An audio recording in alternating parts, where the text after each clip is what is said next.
Let's talk about goals and strategies. So it is easy to say, I want to get new business. I want to get new customers. But it doesn't do much for you if it's not specific, measurable, actionable, achievable, relevant, and time-bound. And that is the S.M.A.R.T framework. So I try to use that in many different things, whether it's goal setting or if it's like performance improvement type situations. You can use that framework of those 5 elements to make sure that you're covering everything. So you want to get new customers? Great. But how many do you want to get? Is it actually achievable? Is it relevant? And is it time bound? So you want to get X number of customers over a period of 6 months. And that is what really makes it so that people understand what they're trying to do and what they actually need to do to make it happen, rather than leaving it open-ended. So I highly recommend you look into the S.M.A.R.T goals. I have a blog article on that, lots of experience in that. I'd be happy to talk more on that process. Point number 2 is, are clear strategies in place to achieve the goals? So it's one thing, again, to say, I want to get new business, but it's like, what are you going to do? You need the clear strategies and initiatives to help achieve those goals. If you don't have that roadmap, then the goals kind of just remain out there as like a distant dream. You need to have the well thought out strategies to ensure that there is a clear path. I personally like using a SWOT analysis for that. I also have a blog article explaining more on how to use that, but that is really good for identifying where the weak areas are in the various areas, so you can try to take those weak areas of the business and turn them around into something that's going to be a strength to be able to grow the business, reduce costs, whatever it is that you're looking to do. Point number 3 is team buy-in on the goals and strategies. So do you have that? Is the team aligned? So when teams are fully bought into the goals and strategies, they're much more motivated and invested in their success. So you don't want it to necessarily just be a top-down direction, but teams should have input in shaping those goals and strategies, especially if you've got department heads. It's a little bit different when you've got new employees or brand new departments, but even so, they still really need to be bought into it to make sure that they're going to support it and own it. Point number 4 is that gaps in resources are being addressed. So you can have all the goals in the world, all the strategies, but if you're not actually looking at the gaps in resources, that is a problem. You need people to be able to do the things, or you need tools to be able to do the things. So it could be time, tools, talent, whatever it is. You want to make sure that you're looking at that. And again, if you bring up the SWOT analysis and you do that, you will often find that that will identify those gaps. So number 5 is teams are empowered to achieve. So empowering the team means to give them the autonomy and the support they need to make decisions. You don't want to be helping them. You want to help people, but you don't want to be like doing it for them. So if people come to you, ideally, you're turning things back around on them to ask them the questions. So I believe it was in the Multipliers book, could have been the Scaling People book, but either one, both had lots of great tips for this type of thing. But it's trying to ask questions basically to people to really get them thinking so that they are coming up with the solutions. Sometimes they need someone to bounce things off of, but they don't necessarily need to get the answer from you all the time, or else they're never going to grow and be able to do these things down the road. So it's really helpful to try to build the team up, empower them, make things happen. Number 6 is postmortems are done to learn if goals weren't achieved. Can you say those are always happening? I know for me, it's really easy. I've mentioned this in other videos, for things to just kind of keep moving and you kind of breeze over things. But it's really important to take that time to do the postmortem when something really wrong happens in particular, but even just to evaluate things that do go well and that don't, because if things go well, you want to repeat it. If things don't go well, you don't want to repeat it. So you want to make sure you're taking the time with the team to look back on things to see why goals weren't met or why they were met, so you can, utilize those things.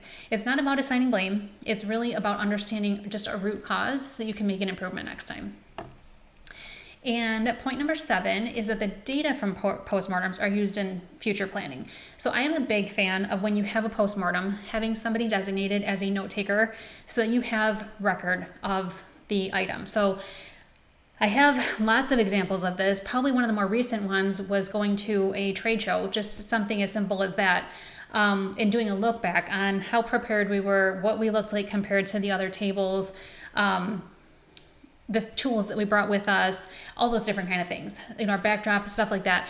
And at the end, I wanted to assemble that so that, the next trade show could be 6 months out, but then you still have those notes and you can go back and look. So same concept with a postmortem. You want to make sure you're documenting that stuff so that you can go down the road and look back at those things and be able to say, yes, like I remember these were the things that for next time we need to improve. And if it's something for like an immediate process that you're doing every week, that makes it a lot easier to think of and take action on. But if it's not, make sure you're documenting it somewhere so you've got that to look back on when it is relevant again. Point number 8 is that structure is in place to ensure impact and efficiency.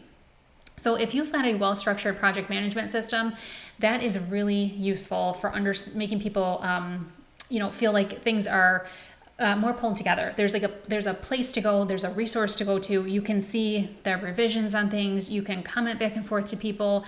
You can, everyone's on the same page with due dates, all of that stuff. So again, when you've got strategies and goals that you're setting, you need something to be able to organize it. So I'm a big fan of ClickUp. I have used Asana. And also a big, huge fan of Monday.com. I think that those things are great. I am also a fan of spreadsheets though. So you can do the things in both. There's more automation in the project management software for sure, but if cost isn't a huge factor, you can do this stuff in a spreadsheet, but you just need something so that there is a structure to like, here's our projects we're working on, here's the different due dates, here's our objectives, so that you've got something to help you tracking progress to goals and completing those strategies. So point number 9 is that roles are clear in the strategies and goals. So clear roles are a must. I do have a couple of videos on RACI charts or RACI charts, depending on how many characters you need, but RACI chart would be like the responsible, the accountable, the contributor, and the informed, for example. So it's a chart where it will lay out, I think it's across the top, it's all the different departments or department heads. Down the column is the different milestones and tasks that you need to have done. And then you mark in each of those boxes, like who is the R, A, the C, and the I. And it's really useful so that roles are understood. You don't always necessarily need to do that on smaller projects, but for larger projects, it's a really useful thing, because when you're trying to set up meetings, when you're trying to just figure out who should be collaborating, you can just quickly go to this chart and say, oh, these are the people who are going to contribute, but they don't necessarily need to be responsible for something. So it really helps a lot for meeting planning and when you're planning the communication on projects.